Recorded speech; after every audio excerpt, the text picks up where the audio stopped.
Bonjour à tous et merci d'être sur Africa News. On feuillette l'actualité en RDC avec Monsieur Trésor Kibangula, qui est analyste dans le groupe d'études sur le Congo. Cette motion de censure du Parlement contre le Premier ministre Sylvestre Ilunga, qui représentait la dernière figure pro-Kabila au sein de cette Assemblée nationale. Aujourd'hui, est-ce qu'on peut dire que le président Félix Tshisekedi s'affranchit encore un peu plus de la domination de l'ancien président Joseph Kabila ? Oui, le Premier ministre Sylvestre Ilunga était le dernier principal maillon du dispositif politique pro-Kabila au niveau central, au niveau national. Sa destitution vient surtout confirmer l'inversion des rapports de force qu'on a constaté depuis quelques mois déjà entre l'ancien président Joseph Kabila et les nouveaux Félix Tshisekedi. Depuis plusieurs semaines, Félix Tshisekedi est en train de reprendre la main sur les institutions. Il y a eu l'épisode des 3 juges constitutionnels qui ont été nommés par Félix Tshisekedi sans l'accord de son désormais ex-allié Joseph Kabila. Et il y a eu plusieurs autres épisodes, notamment la mise en place au niveau de la police, de l'armée. Ce qui s'est passé avec le Premier ministre, c'est plus une confirmation de ce qu'on savait déjà, c'est que le président de la République est en train de reprendre la main. Et le président Félix Tshisekedi a affiché depuis un certain temps, depuis qu'il a annoncé en tout cas le divorce avec le parti de Joseph Kabila, une sorte d'union sacrée autour de lui. Il a désormais une assez large majorité au Parlement avec un peu plus de 390 sièges sur 500 et des alliés comme Jean-Pierre Bemba, Moïse Katumbi et également des ex-pro-Kabila.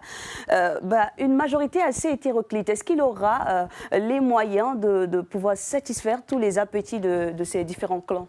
C'est un défi énorme pour le président de la République, mais l'avenir de cette union sacrée dépendra surtout de sa capacité à imposer une ligne politique et un agenda politique clair et consensuel. Parce que, vous l'avez dit, cette coalition rassemble des profils assez hétéroclites et surtout des personnes avec des intérêts très divergents.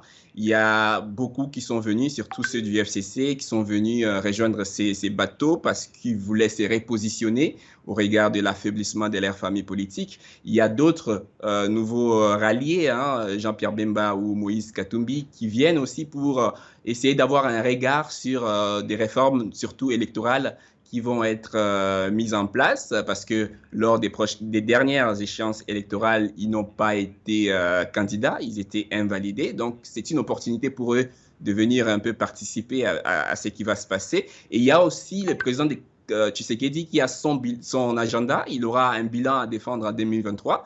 Donc, tous ces intérêts divergents doivent trouver un terrain d'attente, doivent trouver un dénominateur commun et ce sera au président Tshisekedi d'imposer cette ligne et cette vision politique. Et finalement, Trésor Kibangula, il y a un grand absent sur cette scène politique de la RDC, c'est l'ancien président Joseph Kabila, qui jusqu'à présent n'a pris aucune position. Quelle pourrait être, selon vous, sa riposte? C'est difficile à lire depuis quelque temps la stratégie des ripostes de Joseph Kabila. On le savait puissant, on disait qu'il a dirigé les pays pendant 18 ans, qu'il s'est arrangé pour avoir une écrasante majorité au niveau de l'Assemblée nationale. Il avait encore des relais au sein de l'armée. C'est quelqu'un qui était supposé être puissant, mais depuis quelque temps, il a accumulé des défaites sur le terrain politique. Il s'est retranché à Kashamata, dans sa ferme dans le sud du pays. Pour l'instant, ce que l'on sait, c'est qu'il encaisse les coups. Il a mis en place un comité pour réfléchir, un comité des crises. Mais je pense que la stratégie des ripostes sera de se constituer en force, en principale force même de l'opposition congolaise de demain. Trésor Kibangula, merci d'avoir répondu à nos questions sur Africa News. C'est moi qui vous remercie.